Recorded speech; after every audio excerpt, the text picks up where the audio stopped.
Hello दोस्तों, आप सभी का स्वागत है आपका अपना क्लास मैजिकल क्लास 2.0 में।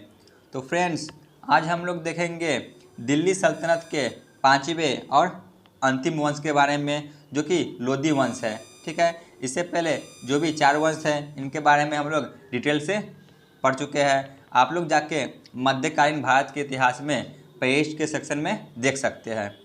ठीक है ना।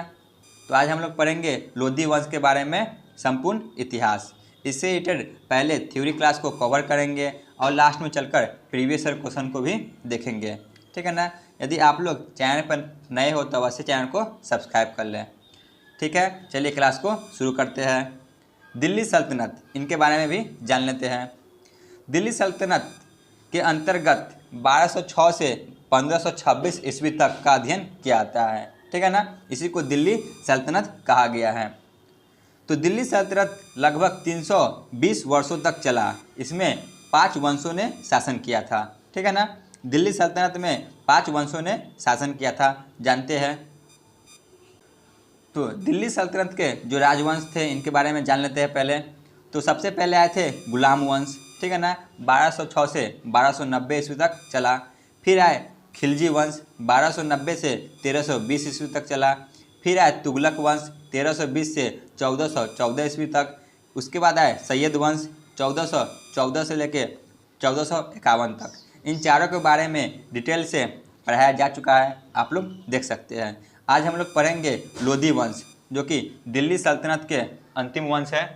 इनके बारे में जानेंगे। इनका शासनकाल 1451 से 1526 तक रहा। ठीक है ना। तो चलिए क्लास को शुरू करते हैं। लोधी वंश के बारे में जानते हैं। तो लोधी वंश, इनका शासनकाल 1451 से 1526 तक रहा। ठीक है ना। लोधी वंश का संस्थापक बहलोल लोधी था। इस वंश के संस्थापक कौन था? तो लोधी वंश के संस्थापक बहलोल लोधी था। लोधी वंश के जो महत्वपूर्ण शासक हुए इनके बारे में पहले जान लेते हैं, कौन कौन थे। तो बहलोल लोधी पहले आए, 1451 से 1489 तक रहे। ठीक है ना। फिर आए सिकंदर लोधी, 1489 से 1517 तक। उसके बाद आए इब्राहिम लोधी, 1517 से 1526 तक। ठीक है, लोधी वंश से हमें इन 3 शासकों के बारे में डिटेल से पढ़ना है। इन्हीं के बारे में क्वेश्चन एग्जाम में आते हैं। ठीक है ना। तो चलिए एक एक करके इन सभी के बारे में डिटेल से जानते हैं। सबसे पहले बहलोल लोधी। ठीक है ना, बहलोल लोधी का शासनकाल था 1451 से 1489 तक। तो लोधी वंश का संस्थापक यही थे। ठीक है ना, बहलोल लोधी ही लोधी वंश के संस्थापक थे। बहलोल लोधी 19 अप्रैल 1451 को बहलोल शाह गाजी की उपाधि से दिल्ली के सिंहासन पर बैठे। जो बहलोल लोधी थे, इन्होंने 19 अप्रैल 1451 ईस्वी को बहलोल शाह गाजी नाम से दिल्ली के सिंहासन पर बैठे। यह दिल्ली के सभी सुल्तानों में सर्वाधिक समय तक शासन किए। ठीक है ना, लगभग 38 वर्ष तक।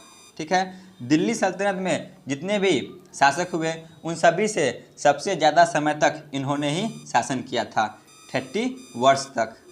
ठीक है, 38 ईयर तक इन्होंने शासन किया था। ये आपको याद रखना है, मोस्ट VVI है।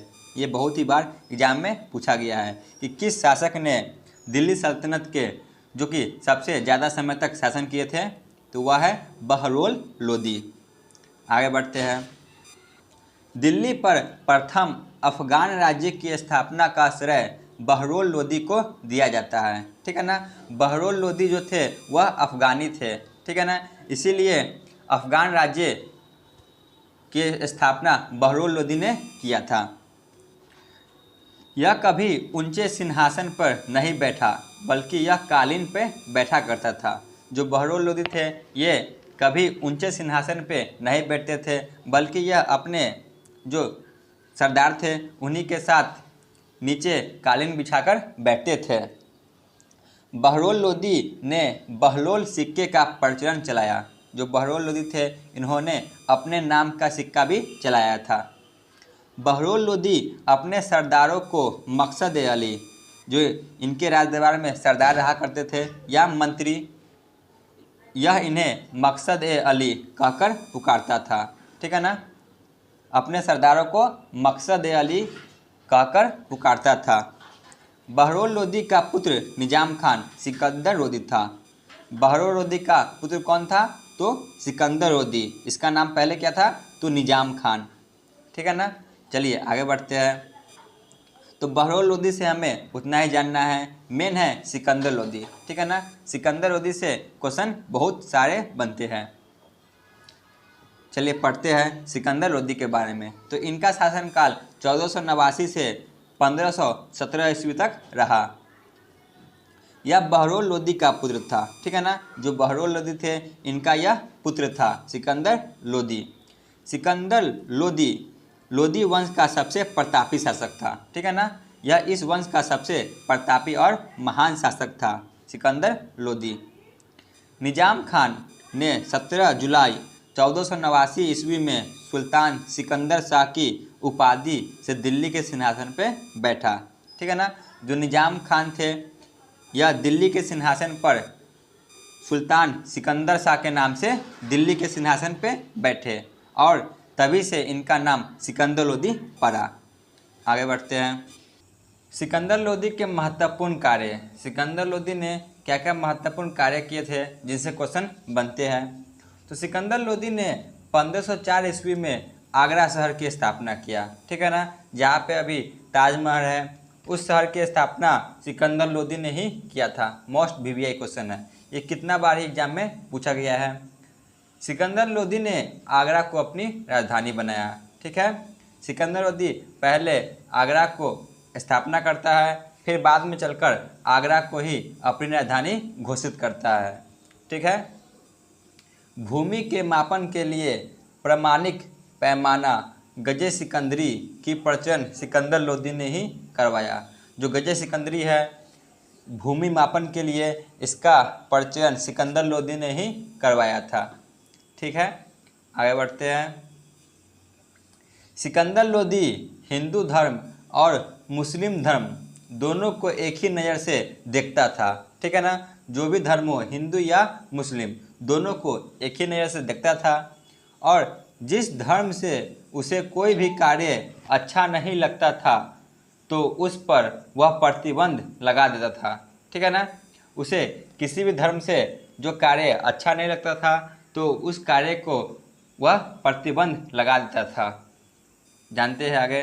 तो सिकंदर लोदी ने मुसलमान को ताजिया निकालने एवं मुसलमान स्त्रियों को पीर तथा संतों के मज़ार पर जाने से प्रतिबंध लगा दिया। जो सिकंदर लोदी थे यह दोनों धर्म को मानते थे, हिंदू और मुस्लिम दोनों को एक ही नज़र से देखते थे।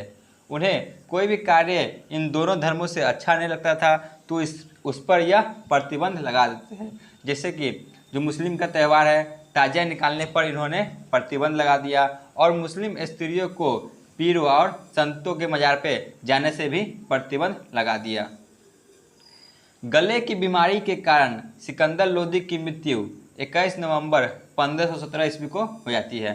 ठीक है ना, गले की बीमारी के कारण सिकंदर लोदी की मृत्यु 1517 ईस्वी को हो जाती है। तो सिकंदर लोदी का उत्तराधिकारी उसका ही पुत्र इब्राहिम लोदी हुआ। ठीक है, जो इब्राहिम लोदी था यह सिकंदर लोदी का पुत्र था। तो आगे चलकर यह सिंहासन पे बैठे। तो इब्राहिम लोदी के बारे में जानते हैं। तो इब्राहिम लोदी का शासनकाल 1517 से लेके 1526 तक रहा। ठीक है ना, यह दिल्ली सल्तनत तथा लोदी वंश का अंतिम शासक था। यह पूरे दिल्ली सल्तनत तथा लोदी वंश का अंतिम शासक था क्योंकि दिल्ली सल्तनत पर 5 वंशों ने शासन किया था, उनमें सबसे अंतिम वंश थे लोदी वंश। ठीक है, तो इस वंश का अंतिम शासक थे इब्राहिम लोदी। इब्राहिम लोदी ने इब्राहिम शाह की उपाधि से आगरा के सिंहासन पर बैठे। जो इब्राहिम लोदी थे यह इब्राहिम शाह की उपाधि धारण करके आगरा की राजगद्दी पे बैठे। 1518 में खत्तोरी का युद्ध हुआ। खत्तोरी का युद्ध 1518 में हुआ जिसमें इब्राहिम लोदी का सामना राणा सांगा से हुआ। ठीक है ना, खत्तोरी का युद्ध 1518 में हुआ जिसमें इब्राहिम लोदी का सामना राणा सांगा से हुआ और इस युद्ध में राणा सांगा की विजय हुई। ठीक है, जो राणा सांगा थे इनकी इस युद्ध में विजय हो जाती है।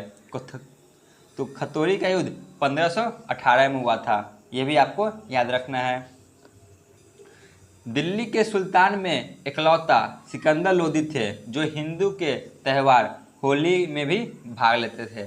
जो कि हिंदू का त्यौहार है होली, इसमें भी सिकंदर लोदी भाग लेते थे। तो आगे बढ़ते हैं। इब्राहिम लोदी के चाचा आलम खान और पंजाब के शासक दौलत खान, जो इब्राहिम लोदी के चाचा थे आलम खान और पंजाब के शासक दौलत खान, दोनों ने मिलकर बाबर को इब्राहिम लोदी से युद्ध करने का निमंत्रण दिया। ठीक है ना, इन दोनों ने बाबर को युद्ध करने का निमंत्रण दिया इब्राहिम लोदी से। तो बाबर ने भारत में 21 अप्रैल 1526 को प्रथम पानीपत का युद्ध लड़ा। ठीक है ना, पानीपत का प्रथम युद्ध 1526 को बाबर ने लड़ा, लेकिन बाबर की सेना बहुत छोटी थी। ठीक है, उसकी सेना बहुत ही छोटी थी और इब्राहिम लोदी की सेना बहुत बड़ी थी। 1526 में पानीपत का प्रथम युद्ध हुआ, लेकिन इसमें बाबर की सेना बहुत छोटी थी और इब्राहिम लोदी की सेना बहुत बड़ी थी। तो बाबर के पास तोप होने के कारण यह जीत गया। ठीक है ना, क्योंकि इसके पास तोप था इसीलिए यह जीत गया। उस समय इब्राहिम लोदी के पास तोप नहीं था। तो तोप चलाने का नेतृत्व अली तथा मुस्तफ़ा कर रहे थे।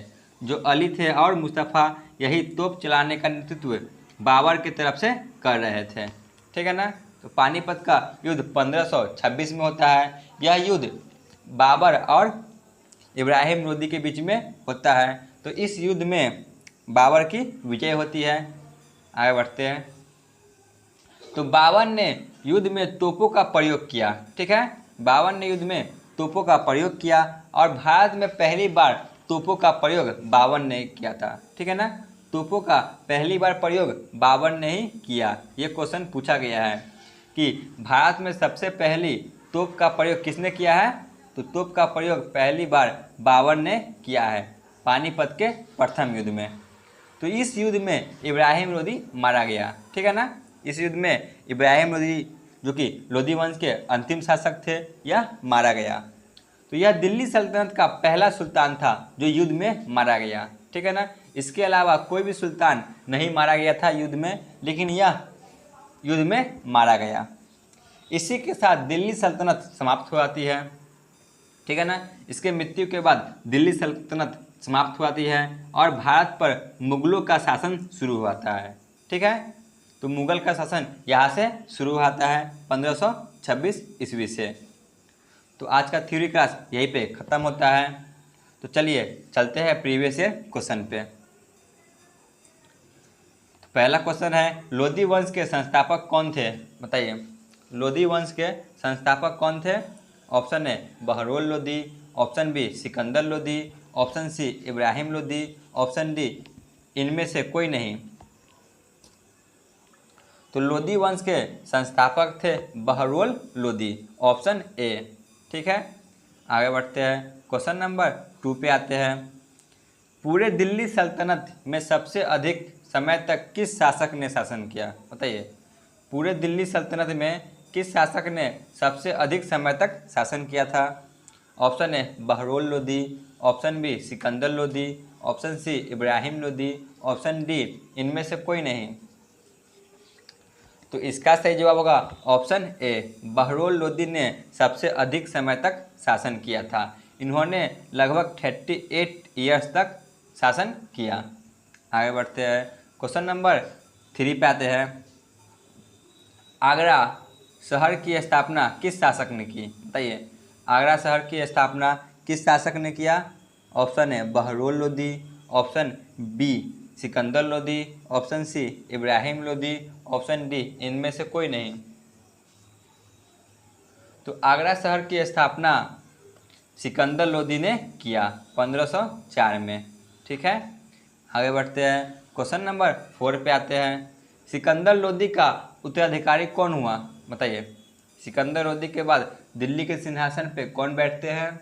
Option A Bahlul Lodi, option B Sikandar Lodi, option C Ibrahim Lodi, option D इनमें से कोई नहीं। तो सिकंदर लोदी का उत्तराधिकारी उसके पुत्र इब्राहिम लोदी बनते हैं, ऑप्शन सी। आगे बढ़ते हैं, क्वेश्चन नंबर 5 पे आते हैं। पानीपत का प्रथम युद्ध कब हुआ? बताइए। पानीपत का प्रथम युद्ध कब हुआ?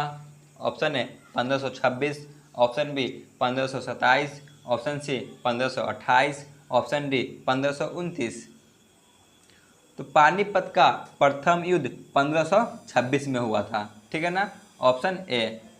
आगे बढ़ते हैं, क्वेश्चन नंबर 6 पे आते हैं। पानीपत के प्रथम युद्ध में किसकी विजय हुई? बताइए। पानीपत के प्रथम युद्ध में किसकी विजय हुई थी? ऑप्शन ए बाबर की, ऑप्शन बी अकबर की, ऑप्शन सी इब्राहिम लोदी की, ऑप्शन डी हुमायूं की। तो पानीपत में बाबर की विजय हुई थी, ऑप्शन ए। यह युद्ध बाबर और इब्राहिम लोदी के बीच लड़ा गया था, ठीक है ना। तो आगे बढ़ते हैं, क्वेश्चन नंबर 7 पे आते हैं। दिल्ली सल्तनत का पहला शासक जो युद्ध में मारा गया? बताइए। दिल्ली सल्तनत का कौन वह शासक था जो युद्ध में मारा जाता है? Option A Bahlul Lodi, option B Sikandar Lodi, option C Ibrahim Lodi, option D इनमें से कोई नहीं। तो इसका सही जवाब होगा ऑप्शन सी इब्राहिम लोदी। आगे बढ़ते हैं, क्वेश्चन नंबर 8 पे आते हैं, जो कि आज के क्लास का अंतिम प्रश्न है। दिल्ली सल्तनत और लोदी वंश का अंतिम शासक कौन हुआ? बताइए। Option A Bahlul Lodi, option B Sikandar Lodi, option C Ibrahim Lodi, option D इनमें से कोई नहीं। तो दिल्ली सल्तनत और लोदी वंश का अंतिम शासक इब्राहिम लोदी हुए, ठीक है ना, ऑप्शन सी। इनकी मृत्यु 1526 ईस्वी में पानीपत के प्रथम युद्ध में हो जाती है। तो आज का क्लास यहीं पे ख़त्म होता है। आप लोग नए हो तो चैनल को अवश्य सब्सक्राइब करें और अपने दोस्तों के साथ भी शेयर करें। धन्यवाद।